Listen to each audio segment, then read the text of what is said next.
네, 안녕하십니까. 이번 주도 뭐 여러분들 다 바쁘셨을 겁니다. 북한 문제 계속 지속되고 있고 미국과 중국 갈등 또 계속되고 있고 국제 정치에 그 하나의 그 대세가 있습니다. 또 유행이라고 그러는 사람도 있는데 지금 오늘날의 국제 정치는 미국과 중국의 갈등 그리고 미국과 북한의 갈등 이것이 아마 가장 큰 국제 문제라고 말씀드릴 수 있을 것 같습니다. 그래서 오늘도 북한 문제를 이제 미국과 관련시켜서 말씀을 드릴 텐데 그 첫 번째 주제를 제가 그 김정은이 그 5월 1일 날 20일 만에 이제 다시 나타났습니다. 그 다시 나타난 이후에 그 미국에서 놀랍게도 북한의 급변 사태에 대처해야 한다는 얘기가 아주 많이 나오기 시작했는데 그 부분에 대해서 말씀을 드리도록 하겠습니다. 우리나라 사람들은 그 김정은이 4월 12일 이후에 한 20일 보이지 않을 때 그때를 급변사태라고 생각을 하고 있다가 김정은이 딱 5월 1일 날 나타나니까 이제 급변사태는 이제 물 건너갔다 아니다라고 생각하는데 미국 사람들은 오히려 새로 나타났다는 그날 이후부터 급변사태에 대비하지 않으면 안 된다 라고 이제 말을 하고 있습니다. 그 부분을 제가 지난 시간에도 뭐 잠깐 말씀을 드렸는데 오늘 그 부분에 대해서 조금 더 자세하게 말씀을 드리고 그리고 이제 미국이 대북 압박 태세가 하나도 뭐 코로나 바이러스 사태에도 불구하고 하나도 약화되지 않고 있습니다. 그래서 두 번째 주제는 미국의 대북 압박 작전이 그 금융 제재와 군사 제재가 그 두 가지가 거의 병행돼서 아주 막강하게 진행되고 있다라는 그 내용을 말씀드리도록 하겠습니다. 그래서 그 김정은 정권의 붕괴에 대비하는 미국이라는 그 주제가 이제 첫 번째 주제가 되는데 이게 제가 그 141회 4월 29일 날 말씀드린 주제와 같습니다. 4월 29일이면은 김정은이 다시 나타나기 전이었습니다. 그런데 5월 1일 날 나타났고 나타난 것을 북한에서는 5월 2일자로 방송을 했죠. 바로 5월 2일 이후에 미국에서 계속해서 북한의 급변사태에 대비하자면 안 된다는 그런 글들도 나오고 방송도 나왔는데 그거를 소개하도록 하겠습니다. 그거에 앞서서 제가 그 간만에 미국 국내 정치 뭐 이런 거 잠깐 말씀을 드릴 텐데 오늘 그 트럼프 트윗에 보니까 날짜로는 미국 시간으로 5월 12일입니다. 5월 12일 날 연달아서 트럼프가 이제 몇 개를 그 쓴 것을 보니까 조금 의미가 심장한 것이 있어가지고 그것을 제가 말씀을 드리겠습니다. 그 한국말로 그냥 아예 번역을 했습니다. 제가 아시아계 미국인들은 중국이 미국과 세계에 대해 한 일에 대해서 대단히 분노하고 있다. 중국계 미국인들은 그 중에서도 제일 분노하고 있다. 나는 그들의 분노를 비난하지 않겠다. 트럼프가 여기서 그 쓴 의미가 있을 겁니다. 그 미국 국민이 지금 단합하고 있고 미국 국민이 앞으로 중국과 일대 격전을 벌일 텐데 미국 내에 있는 아시아계 미국 시민들 전부 미국 편이다라는 얘기를 하고 있는 것이죠. 두 번째는 Transition to Greatness. 지금 미국이 이제 그 아주 코로나 바이러스 때문에 뭐 거의 한 두어 달 이제 그냥 뭐 다 문 닫고 있던 상태인데 서서히 그 문을 열기 시작하고 있습니다. 그래서 트럼프 대통령은 다시 한번 경제를 위대하게 만들겠다라고 이제 선언을 하는데 바로 Transition to Greatness, 위대함을 향한 전환. 그러니까 미국이 이제 전환되는 겁니다. 그래서 이 바이러스 사태로 여러 가지 경험을 했을 겁니다. 아직 완전히 해결된 것은 아니지만은 이런데 대비하지 못하면 정말 큰일 나겠구나 하는 그것을 교훈으로 미국 사람들도 얻은 것이죠. 전 세계가 다 그런 교훈을 얻었을 겁니다. 그 다음에 그 뭐 전부 다 이제 뭐 그냥 불과 1시간 사이에 다 올린 건데 The American people are warriors. 미국 국민들은 워리어라는 것은 전투하는 사람들, 군인, 용사, 전사 그런 뜻이죠. 미국 국민들은 전사들이다. 미국 국민들은 싸움을 잘하는 사람들이다. 요 세 가지 의미를 한번 엮어서 생각을 해보세요. 아시아계 미국인들은 중국이 한 일에 대해서 대단히 분노하고 있다. 그 중에서도 특히 미국 가면 중국계 미국인 많죠. 그 사람들이 가장 분노하고 있다. 자기는 그들의 분노를 이해한다. 라고 얘기를 하고 위대함을 향해서 전진합시다. 그리고 미국 국민들은 전사들입니다. 라는 그런 트윗이 있었습니다. 그리고 이제 또 다른 거로 이것도 이제 바로 5월 12일 겁니다. 공화당 내 지지율이 96%가 되었습니다. 감사합니다. 우리는 11월 피곤하고 지친 인간, 졸리는 조 바이든을 물리칠 것입니다. 96% approval rating in the Republican Party. 지금 공화당은 완전히 트럼프의 공화당이 됐습니다. 원래 트럼프는 공화당의 적자는 아닙니다. 공화당의 적자는 부시입니다. 부시. 그런데 트럼프가 부시를 쫓아내고서 공화당의 주인이 됐는데 지금 그 공화당은 트럼프를 96%나 지지할 정도로 완전히 묵혔습니다. 옛날에 공화당은 기업가의 정당, 그리고 민주당은 노동자의 정당이라고 그랬는데 지금 트럼프가 와서는 공화당이 그 리퍼블리칸 워커스 파티라고 그런 말이 있을 정도로 상당히 그 노동자, 일반 시민을 위한 그런 정당의 그 모습을 띠고 있습니다. 그래서 이제 감사합니다라고 얘기를 했고, 그리고 We will win against a tired, 피곤하고 exhausted man, 힘이 소진한 인간, sleepy Joe Biden, 졸리는 모습의 바이든을 11월 달에 이길 겁니다. 이 프레임을 짠다고 그러죠. 트럼프가 거기에 명수입니다. 예를 들어서 자기랑 경쟁하는 사람들한테 갖다가 씌우는 거예요. 그 프레임을 씌우는데 힐러리 클린턴한테는 쿠룩트 힐러리, 사기꾼이라는 뜻입니다. 우리말로는 사기꾼 힐러리. 뭐 그리고 또 키가 조금 작은 사람한테는 리를 마르코, 꼬마 마르코 뭐 이런 식으로 해가지고 상당히 그 데미지를 입히는 아주 명수입니다. 근데 이제 지금 후보가 될 수 있는 그 바이든을 슬리피 조 바이든이라고 아예 그냥 이 낙인을 찍었는데 많은 사람들이 그냥 그것이 그 사람 밑에 당연히 그 조 바이든 이름 앞에는 슬리피, 졸린다가 반드시 붙는 뭐 아주 그렇게 돼버린 거죠. 그 좀 잔인한 수법이지만은 그 정치가로서 이 파이터로서 그 특기를 보여준다고 생각을 합니다.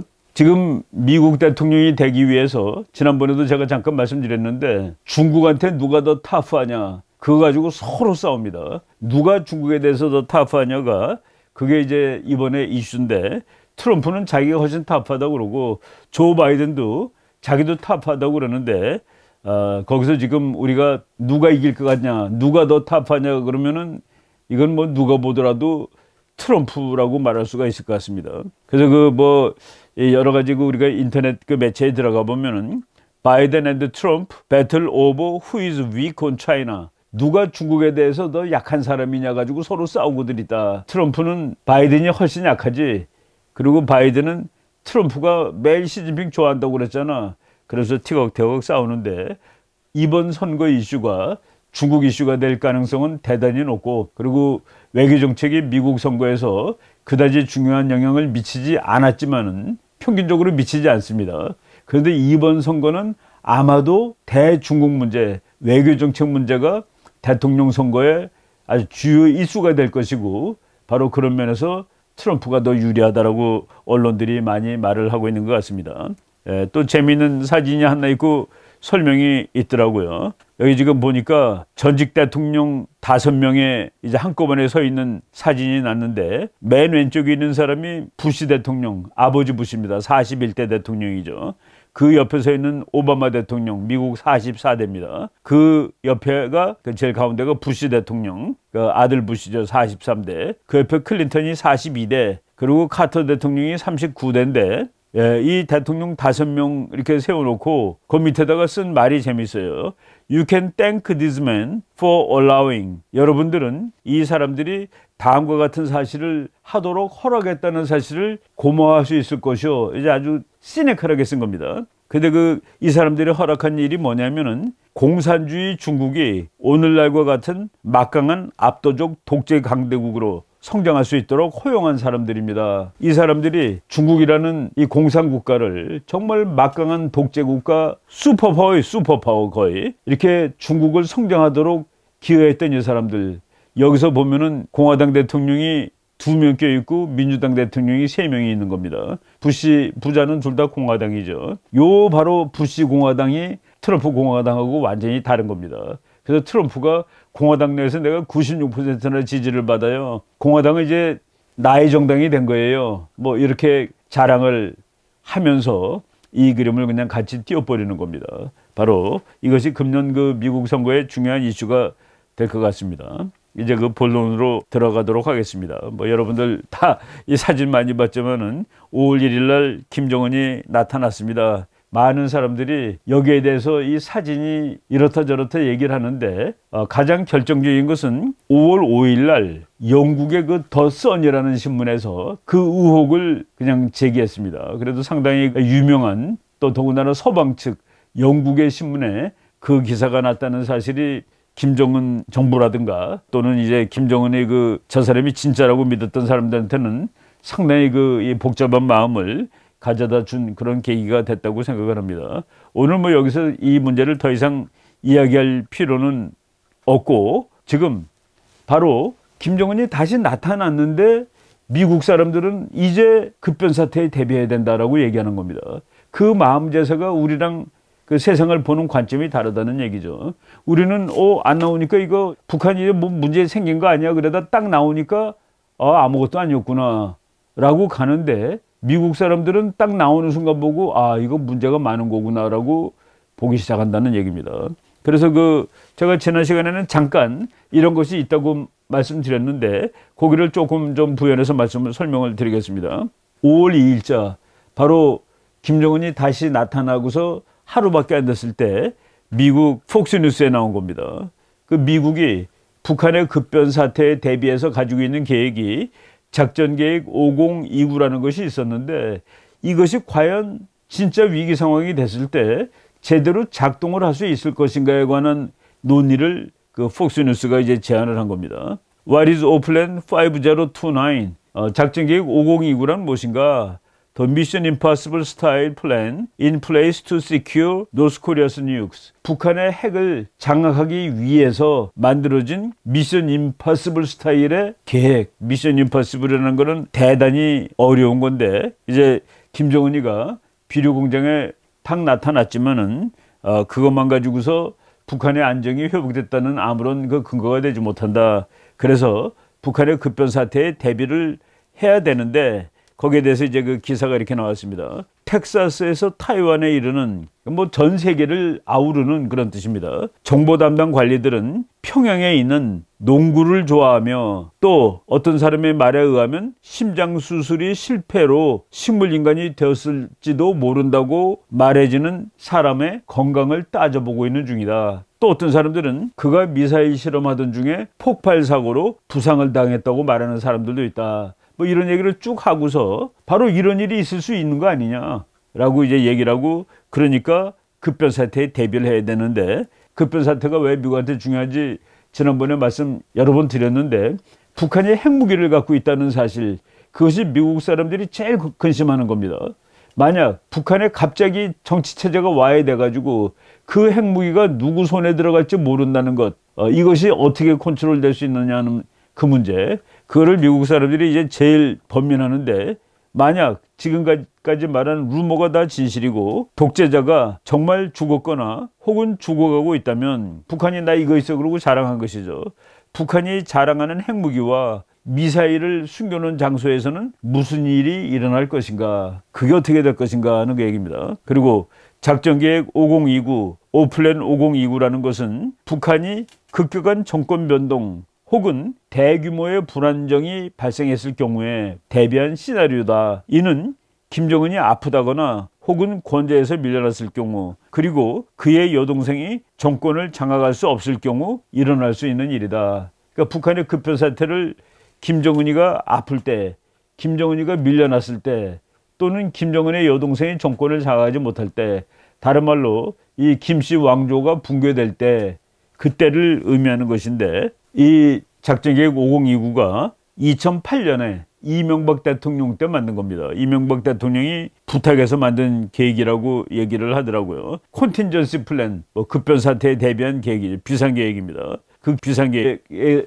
가장 큰 얘기는 국경을 확보하고 우리가 국경 얘기했죠. 백두산에서 흐르는 강 2개 그거로 지금 한반도와 만주가 갈라지는데 그 한반도 전체를 확보하고 평양의 핵시설에 비밀정보원을 파견하고 북한이 급변 상태가 됐을 때 평양에 있는 핵시설에 한국 또는 미국의 비밀정보원이 파견돼가지고 그 북한의 핵이 불량스러운 사람의 손에 들어가지 않도록 하는 것 이것이 이제 급변 사태에 대비한 작전계획 5029입니다. 그런데 그 폭스뉴스가 그 기사에서 인용한 그 글은 비핀 나랑이라는 그 MIT 대학 정치학과 교수가 있습니다. 비핀 나랑 그러니까 그 이름이 좀 이상하죠. 인도계 학자입니다. 지금 저 사람 40살 간 넘은 사람인데 79년생이니까 저는 미국에서 이제 떠오르는 핵 문제에 대해서는 저 사람이 거의 1인자 같다라고 생각을 합니다. 맨 처음에는 비핀 나랑 그래가지고 뭐 이름도 이상하고 뭐 이상한 사람이다 그래가지고 저 사람 거를 유심히 보지 않았는데 이 핵 전략에 관해서는 거의 젊은 학자 중에서는 최고다라는 그 인식을 할 수밖에 없는 학자인데 이 사람이 이제 얘기를 한 겁니다. 100만 달러짜리 질문이 있다. 급변사태가 뭐냐 이거야. 급변사태. 급변사태가 이제 왔다고 치면은 그럼 작전계획 5029를 발동을 시켜야 되는데 그 발동시킬 시점이 어디냐. 그게 바로 100만 달러짜리 질문이라는 겁니다. 그게 오늘일 수도 있고 아닐 수도 있고 지금이 급변사태냐 아니냐를 이거 완전히 주관적인 판단하는 것이죠.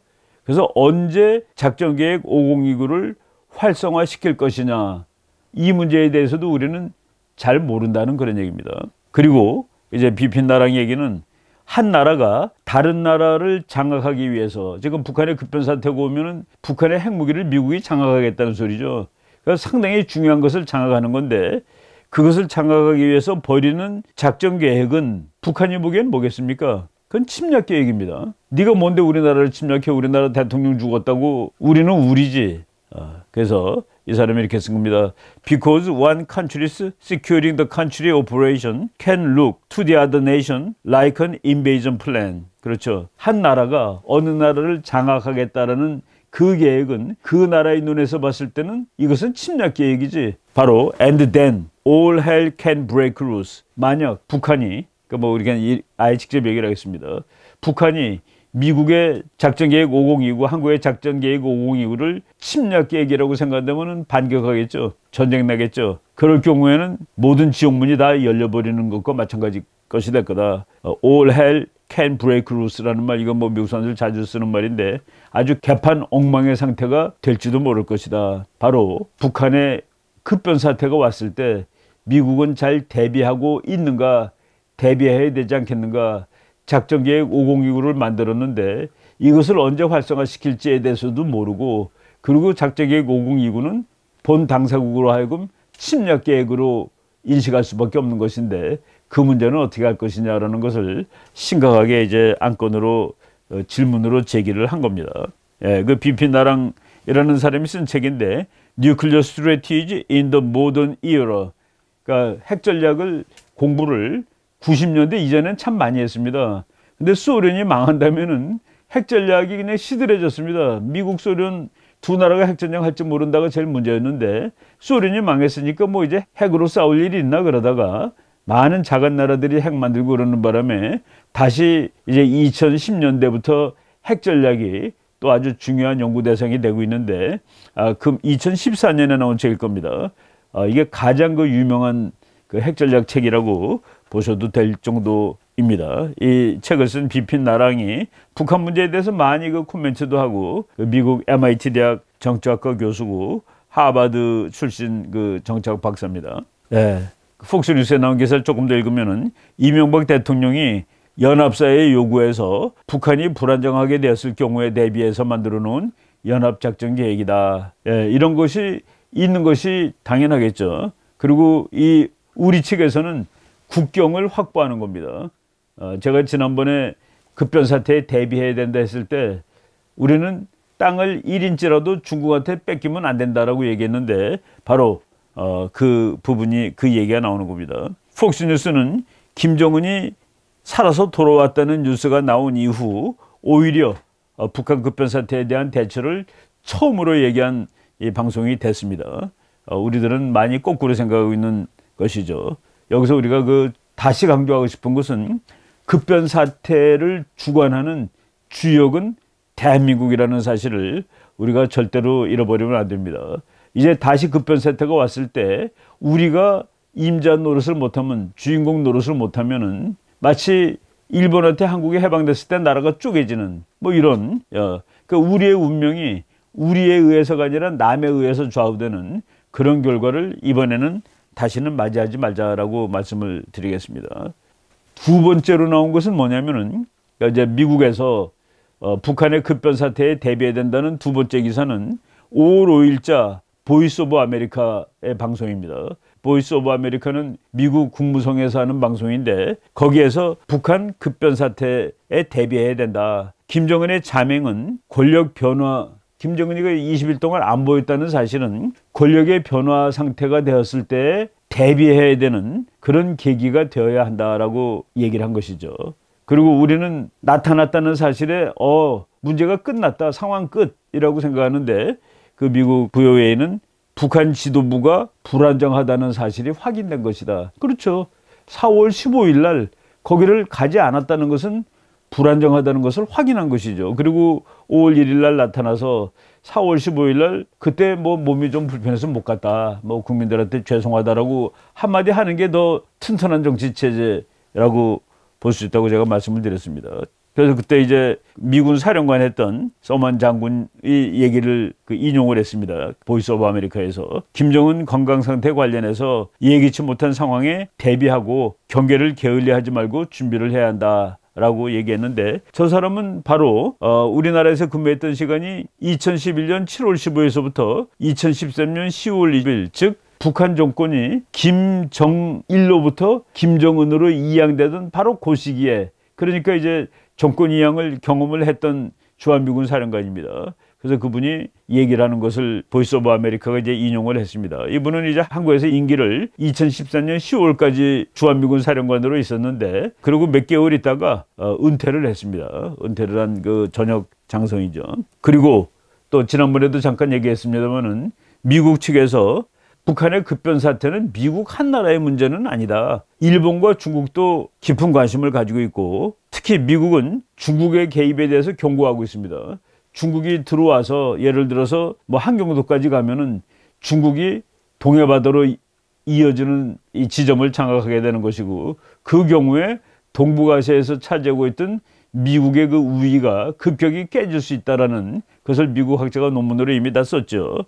그래서 여기 대비하기 위해서 미국은 한국과 일본과도 긴밀하게 협력을 해야 된다라는, 그래서 미국과 한국과 일본 세 나라가 급변 사태에 대비한 그 계획을 함께 가질 필요가 있다라는 그 내용도 보이스 오브 아메리카에 함께 나왔습니다.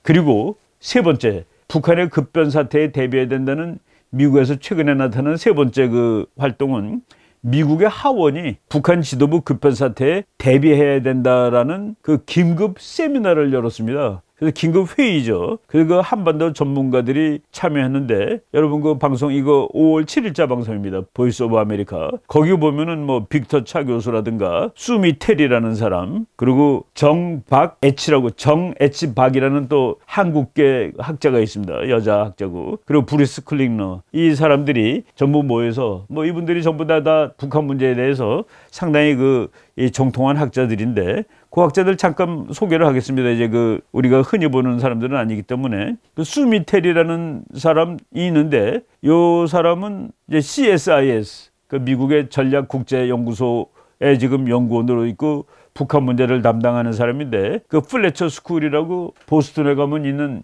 그 학교 이름은 터프스 대학인데 터프스 대학의 대학원 이름이 플래처 스쿨이라는 곳이 있습니다. 거기에 이제 외교, 국제법 이것을 전문으로 하는 대학인데 거기서 이제 박사를 받은 사람이고 현재 CSIS에 있는데 이분은 보니까 그 CSIS에 가기 전에 미국 CIA에서 한 7년 동안 근무를 했더라고요. 북한 문제를 담당하는 수미테리 박사가 있고 그 다음에 정에치 팍, 이 사람도 이제 뭐 한국계입니다. 한국계 교수인데 이 사람도 바로 하원에서 이제 같이 회의를 했는데 저분이 바로 최근에 비카밍 김정은, 그 김정은에 관한 전기를 쓴 겁니다. 그리고 아예 그 전기, 이 책의 부제가 A Former CIA Officer's Insight into North Korea's Enigmatic Young Dictator. 그러니까 Former CIA Officer라는 게 전직 CIA 관료가 통찰해본, 아주 노골적으로 썼습니다. 통찰해본 북한의 수수께끼와 같은 젊은 독재자, 북한의 수수께끼와 같은 젊은 독재자를 전직 CIA 수사관의 눈으로 통찰력으로 분석해본 책이다. 제가 지난번에 말씀드렸는데 제가 지금 석 달째 매달 하던 일을 못하고 있습니다. 매달 초가 되면은 그 미국 아마존닷컴에다가 제가 그 한 달 동안 모아뒀던 책 중에서 마음에 드는 책을 한 뭐 다섯 여섯 뭐 일곱 권 평균 한 여섯 권 정도 매달 사는데 지금 3월, 4월, 5월 석 달을 미스했는데 이 책이 이제 4월 하순에 나온 책인데 이 책을 아직 뭐 주문을 할 수가 없어가지고 아직 뭐 보진 못했습니다만은 이분이 그 북한 문제 전문가고 이분도 CIA에 있던 사람이죠. 뭐 아예 책 제목도 이렇게 돼 있고 그다음에 브루스 클링너라는 뭐 이 사람은 아주 그 유명한 미국 과학자 그리고 빅터 차도 유명한 한국 학자인데 이제 우리나라의 대사로도 올 뻔했었죠. 대사로도 온다는 말이 있었는데 결국은 오진 않았습니다만은 이분들이 하원에 가서 북한의 급변 사태에 대비해야 된다라는 그런 얘기를 했습니다. 지금 뭐 또 다른 사람 보면 민주당 하원의원인 아미 베라라는 사람이 계획도 없이 북한과 영내 불안정성 발생은 그 미국한테 두려운 일이다. 그래서 이를 대비하기 위해서 동맹을 강화하고 영내 국가들끼리 대화하는 것이 중요하다라고 얘기를 했습니다. 민주당 의원이고 그리고 또 공화당 하원의원 테드 요호라는 사람은 북한 독재는 후계 라인을 알 수 없는 권력 구조로 되어 있기 때문에 북한 급변 사태에 대한 대비책이 필요하다. 지금 그러니까 이제 여기까지가 벌써 그 세 꼭지를 얘기한 겁니다. 5월 1일 이후에 폭스뉴스 그리고 보이스 오브 아메리카 그리고 미국 하원 그리고 오늘 바로 그 미국 그 더 힐이라는 잡지 있다고 그랬죠. 제가 그 지난번에 소개를 했습니다. 아마도 미국 언론 매체 중에서 가장 중립적인 것 같다. 공화당 민주당의 그 가운데쯤 와 있는데 이게 미국 그 캐피톨 힐을 상징하는 그 의사당을 상징하는 그 언덕이라는 이름의 신문인데 인터넷 신문인데 국회의원들이 많이 본다고 그랬습니다. 거기에 미국 하원의원 제리 코널리라는 사람이 아예 북한의 급변 사태에 대비하지 않으면 안 된다라는 논문을 기고를 했습니다. 그 논문이 뭐 이렇게 신문 기사급이기 때문에 제가 여러분들하고 한번 같이 읽으면서 한번 그 설명을 드리도록 하겠습니다. 기사 제목이 Our North Korea Quandary. 그 콴들이라는 것은 아주 그 이러지도 저러지도 못하는 상황을 얘기합니다. 콴들이가. 그래서 북한에 대해서 미국이 참 진퇴양난에 빠져 있다. There's instability in our future. 우리의 미래에 어떤 불안정이 도사리고 있다라는 그런 제목입니다. 이 사람은 이제 미국 하원의원을 지금 한 12년째 하고 있습니다. 2008년에 당선된 사람인데 그 당선된 지역이 그 페어팩스 카운티라고 그래가지고 그 우리 이제 워싱턴 갈 때 내리는 비행장이 그 워싱턴 교외에 그 덜레스 인터내셔널 에어포트라고 있습니다.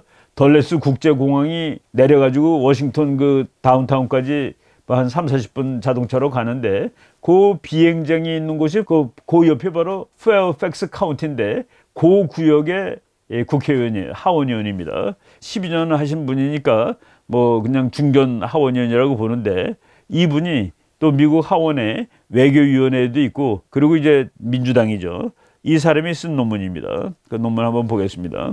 그냥 뭐 제가 이제 그 번역을 뭐 쭉 했는데 한번 읽어볼게요. 작금의 사태는 미국이 북한이라는 참 허미트 킹덤입니다. 북한. 그러니까 그 은둔의 나라죠. 허미트 킹덤에 대해서 얼마나 모르고 있는가를 다시 깨닫게 해주었고 그리고 만약 우리가 계산을 잘못할 경우에 오산할 경우에 그 결과가 얼마나 무시무시한 것인지를 알게 해주었다. 최근의 에피소드는 최근에 이제 김정은이가 20일 동안 없어졌던 그 에피소드는 1차적인 보도의 결핍으로 인해 더욱 혼란스럽게 되었다. 그러니까 이제 가서 직접 확인해보고 그런 거가 없었다는 얘기예요. 그러니까 이 민주당 국회의원은 지금 이 정부, 미국 정부가 얼마나 북한에 대해서 잘 모르고 있느냐 하는 것을 이제 서문으로 쓰고 이 모른다는 사실이 얼마나 위험한 일인지를 다시 깨닫게 해줬다라고 쓰는 겁니다. 근데 이제 김정은이가 짠하고 나타났다고 그랬죠. 김정은의 출연은 우리에게 답보다는 더 많은 의문을 가져다 주었다.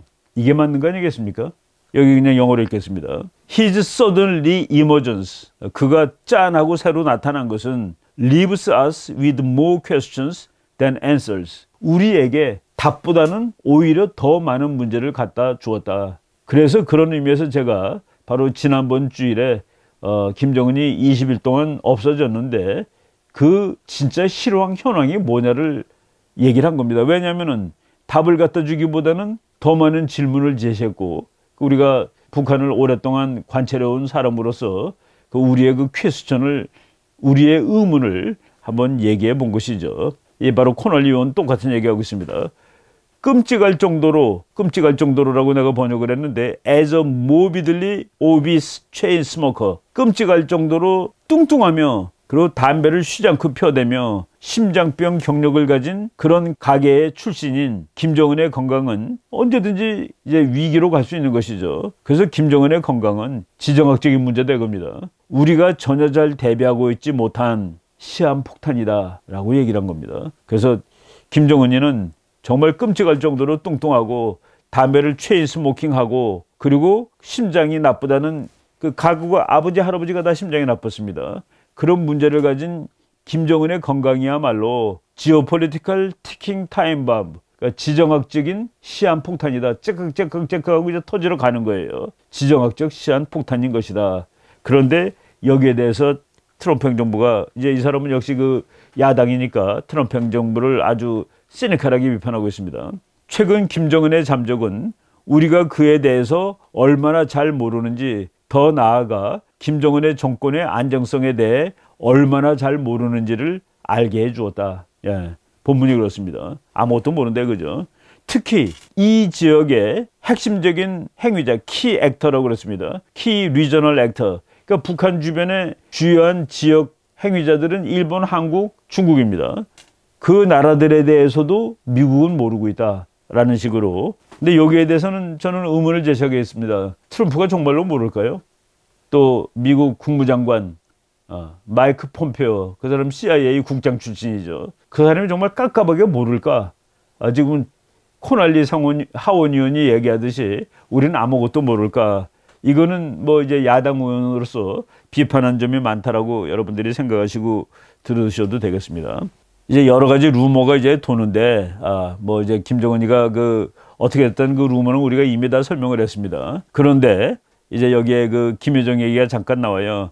김여정이 외교 활동 등에서 돋보이기는 하지만 북한 사회의 가부장적 성격과 그의 나이가 31살밖에 안 되죠. 그가 너무 젊다 이겁니다. 그리고 여성이라는 사실을 고려할 때 김여정의 한계를 생각하지 않을 수 없다. 이거는 그 맞는 얘기예요.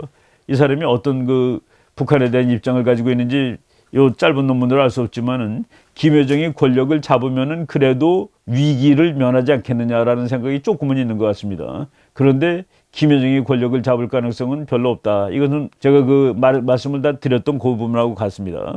진실은 우리가 북한 주민과 지역 안보에 큰 위협이 될 권력 승계가 어떻게 진행될지에 대해서 모른다는 점이다. 하여간 지금 이 권력 승계가 김씨로 가면은 괜찮다라고 보는데 저는 여기에 대해서 동의는 하지 않습니다. 그렇죠. 뭐 이분도 미국 하원의 외교관계 소위원회에 있는 이 전문가니까 그냥 뭐 의견을 읽어드리는 걸 하겠습니다. 그러기 위해서 we need to gain more insight. 우리는 더 좋은 통찰력을 가지고 더 좋은 정보를 확보해야만 한다. 예. 이제 보면은 미국 사람들, 국회의원들, 정치가들 쓰는 거 보면은 자기 당이 할 때는 미국은 잘 나가는 나라고 세계의 지도자가 됩니다. 남이 할 때는 미국은 망하는 나라고 중국한테 밀리고 소련한테 밀리는 나라가 됩니다. 그래서 항상 그 야당은 미국 몰락론을 주장하고 여당은 미국 부흥론을 주장하고 그래요. 뭐 이거는 그래서 그런 그 생각을 가지고 읽으면 좋겠습니다. 그런데 지금 이제 이 코날리 의원이 그 중국, 한국, 일본 이 나라들이 뭐 하는지도 모르는데 이 나라들과 미국이 대화를 해야 된다라고 얘기를 하면서 이런 나라들과의 대화는 북한 정권이 붕괴되었을 경우에 대비해서 대단히 중요한 것이다. 그리고 미국과 한국은 연합훈련 등 이 같은 계획에 대해서 논의해 왔지만 그동안 논의해 왔지만 트럼프와 문재인이 이 문제에 대해서 얼마나 열정적으로 개입하고 있는지는 불분명하다. 이건 뭐 맞는 얘기죠. 그런데 이제 그 이유를 코날리 의원은 두 나라가 방위비 분담 문제를 해결하지 못하고 있는 것을 보았을 때 그러하다. 그런 문제도 해결하지 못하고 있는데 북한의 급변 사태가 됐을 때 어떻게 합동작전을 제대로 하겠느냐는 그런 얘기입니다. 이 사람은 여기서 트럼프 편을 들고 있는 듯한 얘기를 합니다. 미국 사람들은 여당이나 야당이나 압도적으로 한국이 돈을 더 내야 된다라고 지금 그런 생각을 가지고 있죠. 예.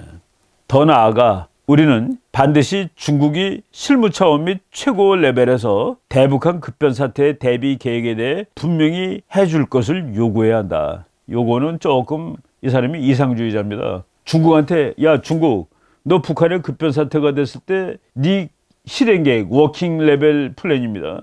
네 계획이 뭐고 그리고 시 주석 당신은 무슨 생각을 하고 있는 거야. 그거를 정확히 우리한테 말해줘야지. 그래야지 우리가 협력할 수 있지 않겠어? 그건 너무 낭만적인 얘기를 하는 것이죠. 뭐 아무튼 코날 의원이 그렇게 썼습니다. 불행히도 여기서부터 이제 트럼프 욕하는 거예요. 불행히도 중국 문제에 관해서 트럼프는 부패한 군수장교 수준이다. 부패한 군수장교가 뭡니까? 군수장교는 군대에 그 물자 뭐 먹을 거 뭐 기름 이런 거 다니는데 그거 갖다 막 팔아먹는 사람들 있죠. 그게 이제 부패한 군수장교인데 중국 문제에 관한 한 트럼프는 부패한 군수장교에 해당된다. 영어로는 트럼프 is a corrupt quartermaster. 참 아주 되게 욕을 한 겁니다. 트럼프는 중국 문제에 관한 한 아주 그 부패한 상사야. 뭐 이런 식이에요.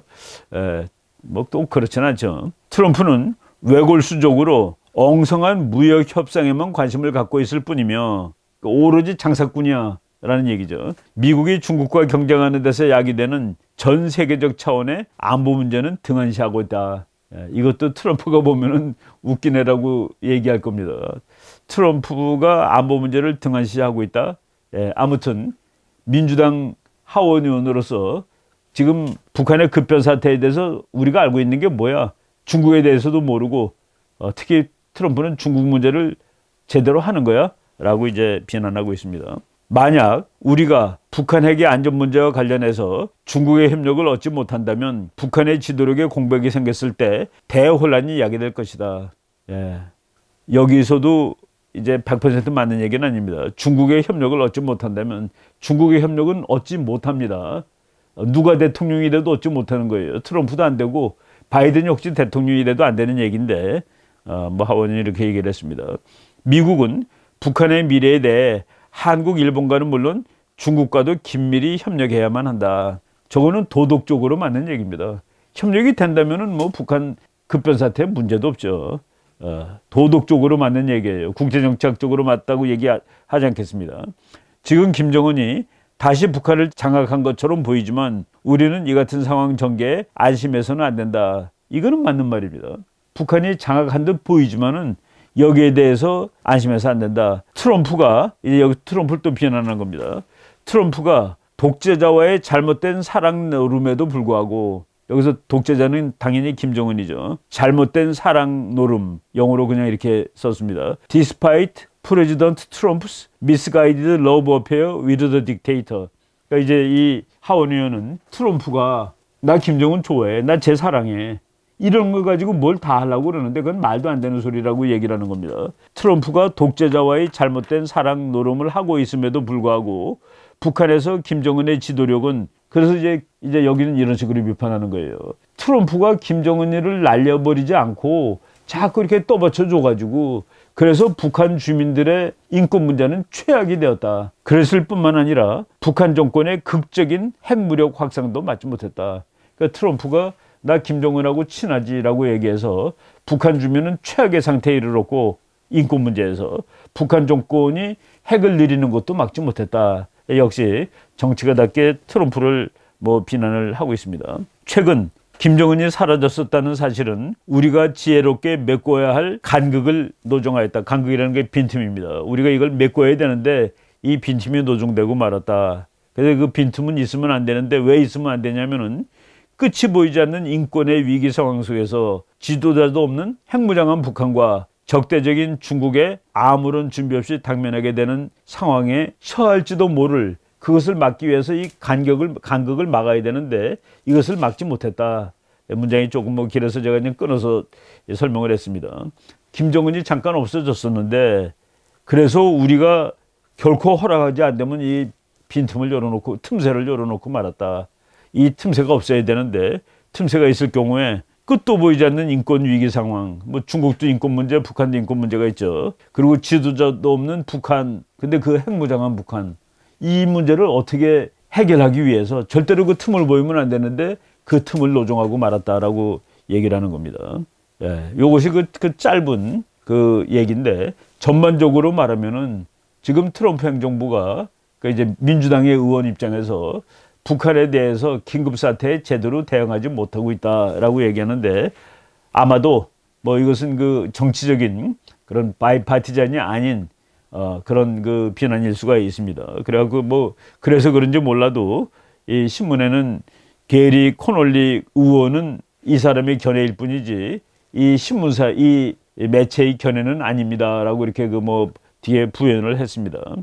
예, 근데 제가 이제 종합으로 말한다면은 전체적으로 맞습니다. 미국이 북한의 급변 사태에 반드시 잘 대응해야 된다. 이건 뭐 다 맞는 얘기고, 그리고 김정은이 다시 나타났다고 그것이 급변 사태 해결됐다는 것을 얘기하는 것은 아니다. 그리고 미국이 생각하는 급변 사태는 북한의 핵을 확실히 장악하는 것이다. 그리고 트럼프가 인권 문제 이런 거에 소홀히 했고, 그리고 김정은하고 말로만 친하다고 그랬는데 핵 문제가 오히려 더 악화되었다. 그거 다 맞는 얘기입니다. 다만 조금 이 사람이 낙관적으로 얘기한 것은 중국과 협력을 함으로써 북한 문제를 해결해야 된다 그러는데, 저는 그 부분은 좀 어려운 이유가 중국도 미국도 북한에 대해서 가지고 있는 문제는 이거는 바이탈 인터레스트입니다.